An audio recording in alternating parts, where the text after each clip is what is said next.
Today, we're going to be going over a sound that I made this week that I am very, very excited about, if I can say so myself. I just really like the way that this turned out. I'm not going to lie. I think it's beautiful. Let me know what you think down in the comments, but I'm very happy with it. So without further ado, let's get into it. We're going to open up a fresh instance of Serum 2 here. We're going to stick to wavetable. We're going to click here, go to analog BD sign, and we're going to drop the fine tuning by 7 cents, and we're going to set the wavetable position to around somewhere between 80 or 90. Then we're going to turn on oscillator B and load up the exact same wave, analog BD sign, and we're going to go +5 with the fine tuning on this one. And the same thing, we're going to set the wavetable position a little bit higher. It's about 90, 96, let's say. So now when we play a chord, you can hear that beating. And that beating is because of the difference in tuning between oscillator A and B. If we set these both to 0, and now we play a chord,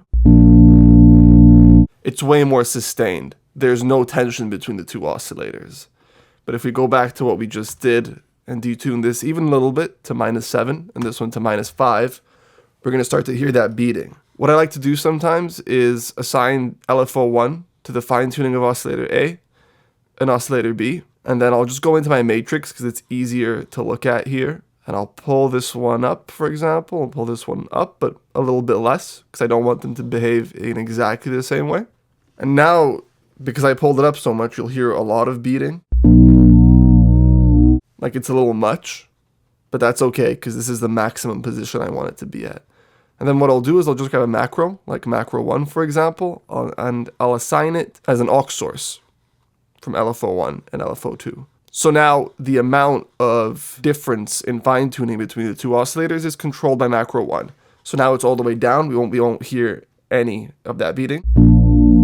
But if we turn it up a little bit, we now have a perfect amount. And again, you don't have to do this, but I like to include a macro like this, and I'll call it detune, for example. And so this way I have one simple, easy control of my tuning. Cool. Now we can go to our envelope, and for this sound I had a very long attack time. I had it at around 1 second. Pulled the decay up a little bit, and then the release time is also fairly long. I think I had it about half a second, maybe a bit more. 700 milliseconds.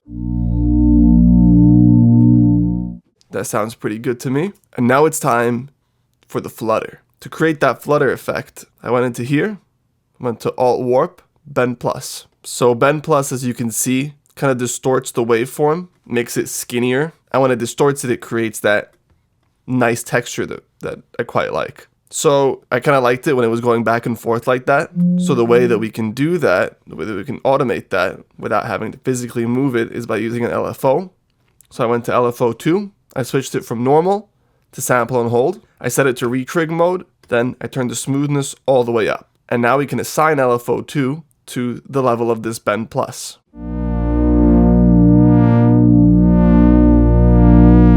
Right now the rate is set to a quarter note, so it's only reacting at a quarter note rate.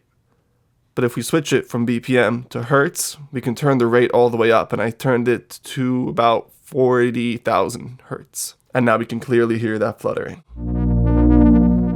Now that's a bit much, so I'm going to lower the level of this oscillator to about 50%. And that's 90% of the sound. 2 oscillators, both sine waves, a little bit detuned, and then one just being triggered by this LFO on a sample and hold with the smoothness all the way up. And that creates that flutter sound. And you can also assign the level of oscillator B to a macro. So for example, I could go macro number 2, so that this way, when macro 2 is all the way down, we have no fluttering. But when we turn it up, we get that fluttering sound. So that's another great way to have access to some texture through one very simple knob. So now that we've gone over the basics of the sound, let's dive into the actual preset so that we can take a look at the effects that I used. For the noise, I went to Organics, Shush 2. And then I mapped the level of the noise to a macro. It's macro number 4. So you can have that little bit of noise as well. It sounds like this.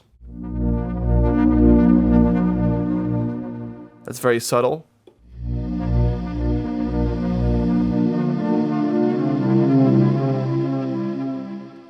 That's what it sounds like when you turn it up a little bit more.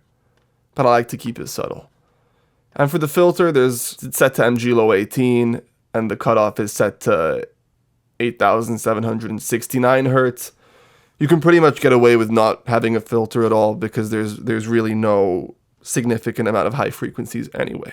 I mean, it's not even doing anything, to be honest. So let me mute all the effects so that we can go through them one by one. So this is the sound with no effects. First, I've got Bode. The main thing that I changed is I went to the mix, set it to 51%, turned up the blur to 46%. So let's see what Bode is doing. This is it without Bode. And this is it with Bode.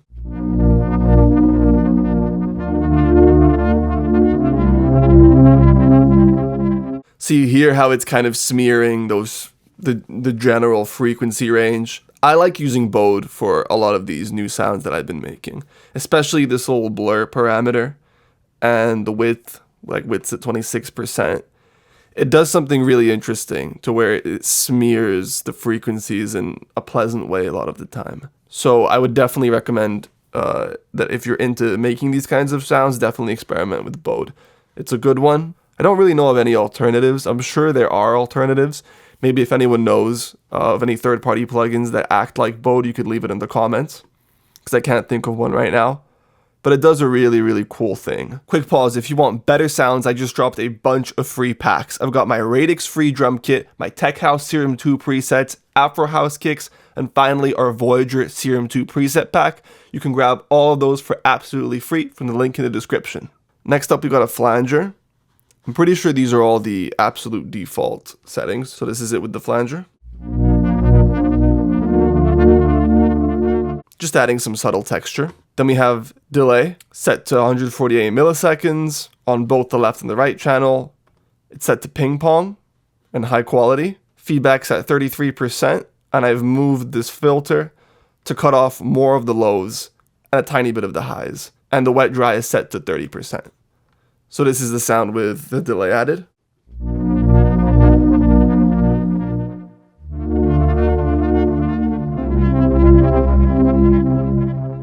It adds a bit of that stereo width, which adds a cool dimension to the sound. Next up, we got chorus. Rates at 0.72 hertz. The mix is at 12%. So just a tiny bit of chorus. Again, very subtle. Next up, we got distortion, set to sinefold. And I've done it on the pre-setting at around 525 hertz with a tiny bit of resonance. Got the drive set to 15%, and the mix is set to a macro. So this is if you want a more aggressive sound. Let's see what it sounds like when we turn it up.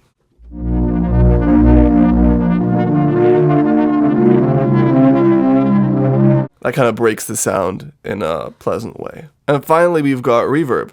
I've set it to Hall. I've cut all the low end of the sound out. Set the size to 61%, so pretty big. And then I've mapped the dry wet mix to the last macro knob. Got it set to 20%. So huge reverb, just blended in a tiny bit with the sound. And this is what it sounds like.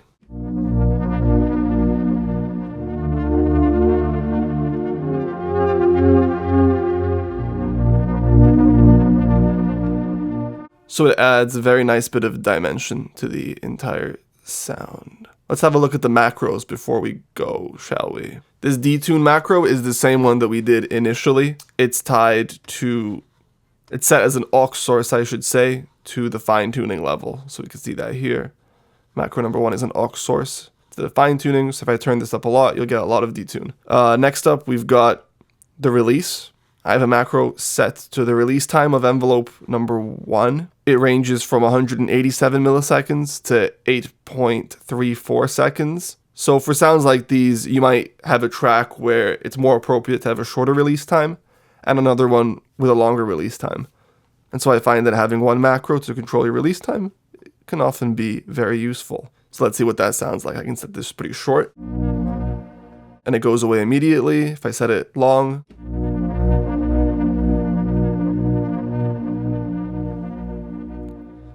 it takes forever to decay. Next up, we got the low pass filter. So this is what I'm using the main filter for, it turns out. I've got the cutoff, like we said, set to around 8K, and then I've got it inversely mapped. So as we turn up the low pass filter,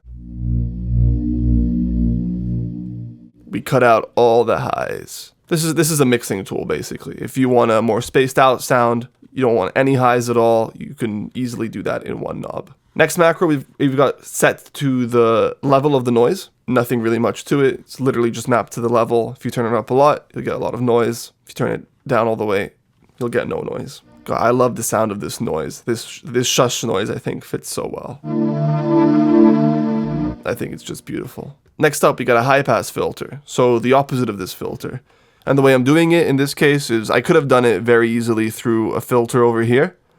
But Serum 2 has this great feature where I can go into here, go filter, high pass filter, and super easily just create it basically has a built-in high pass filter into the oscillator. So I don't even have to bother with adding an extra supplemental filter. I can just go high pass filter on both oscillators, and then just map any macro I want to the knob. So if we turn this all the way up, you'll hear it very, very clearly. Sorry, I don't understand. What? Right. And again, these low pass filters and high pass filters are primarily just mixing tools. We went over the distortion macro. We went over the flutter macro. Flutter macro is just mapped to the level of oscillator B, so we can control the amount of flutter that we hear. And finally, we went over the reverb, which is simply tied to the dry, wet knob of our reverb. And that's it. I think that this sound is a great example of a sound that is both simple and complicated in their own ways, which is why I wanted to share it with you guys. I think it's beautiful. Please let me know what you think of it. If there's something that you would add or change, or that you found interesting about it, or something that I didn't explain that you maybe wanted me to further explain. Yeah, I think it's a great sound that covers a lot of basic and advanced territory. And I think that's where the key to a lot of the best sounds lie, in my opinion. Yes, there's genres of music where you want to have really, really complex sounds. Ones that come to mind are like dubstep or some genres of electronic music where a lot of modulation and a lot of sonic complexity is rewarded. But in 90% of other genres, I feel like as sound designers and as producers, we're always riding this line of simplicity, which equals familiarity to the listener, and also innovating. So that's adding some level of complexity to the sound. And I often, as I've been making my sounds, week in and week out, I've been trying to ride that line. And it's not easy because it's super, super easy to just overcomplicate a sound and say I'm going to map everything to anything. But I think that this is one where I nailed that balance between complexity and familiarity. So just doing something simple like that, like creating this fluttering with the bend plus, it makes the sound feel really alive, but it has that sine wave detuned foundation that has been such an important pillar of music since were invented, I'd say. So yeah, I just wanted to share that with you guys. This literally just occurred to me. So yeah, that's it for this week's video. Again, I'm getting into the groove of making these videos. Hopefully I'm getting a little bit better at explaining things. Let me know if you like it when I start sounds from scratch like this so that you can hear step by step how the sound evolves and changes with each little addition that we make. And yeah, let me know if I didn't explain something as well as you would have liked me to, or if I could have done better in any department. I'm totally open to criticism. Thank you so much. If you guys stayed to the end of this video, that support means everything to me, especially at the beginning. So I just want to thank you immensely for that. Please don't forget to subscribe to my channel if you haven't already. If you want to see more videos like this, I'm doing one every single week for my upcoming sample pack. So yeah, just thank you very much. And I'll see you guys next week. Hope you enjoyed and have a good day.